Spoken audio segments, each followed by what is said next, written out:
Good morning सगळ्यांना. आज अमावस्या होती. अर्थातच मी म्हणजे गावाकडं राहते, तर मग आपल्या बांधावरती वावरात जे सेंद्रिय दैवत असतात म्हसोबा, त्यांच्यासाठी नैवेद्य करायचा होता. मग आमचं हे प्रत्येक महिन्याला जी काय अमावस्या येते ना, त्याला आमचं ठरलेलं रुटीन असतं. ते तुम्हाला सांगते मी. बाजरीची भाकरी, ठेचा करायचा हिरव्या मिरचीचा, कांदा, लिंबू आणि काही फुलं, अगरबत्ती वगैरे असं म्हसोबाला नैवेद्य दाखवून दर्शन करून यायचं प्रत्येक अमावस्येला.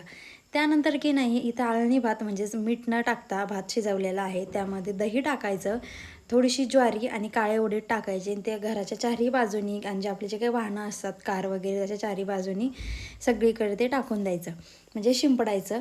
आणि त्याच्यानंतर की नाही मस्त बाहेरून अंगणातून खूप सारी मस्त फुलं, दुर्वा आणि सगळं काही असं तोडून आणलं छान एका टोपलीमध्ये आणि मस्त देवपूजा वगैरे केली. मस्त छान प्रसन्न असं वातावरण, बाहेर खूप छान हवा चालू होती.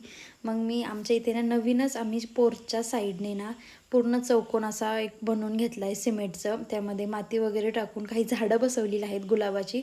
आत्ता काल परवाच ते नर्सरीतून आणून बसवलेली आहेत आणि त्याला बऱ्यापैकी छान ते रोमलेली पण आहेत आणि त्याला फुलं पण यायला लागलीत. त्याचा एक व्हिडिओ घेतला आणि हे कसं वाटतंय किंवा कसं दिसतंय, माझ्या घराचा बाहेरचा व्ह्यू आहे हा.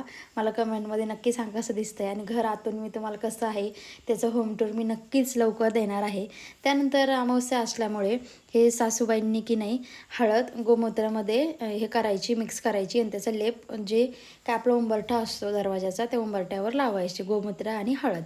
आमच्या घरात 2 दरवाजे आहेत, तर दोन्ही दरवाजाला सासूबाईंनी ते लावून घेतलं आणि त्यानंतर गाड्या वगैरे आम्ही सगळं धुतल्या आणि गाड्यांची पण पूजा केली. असा गेला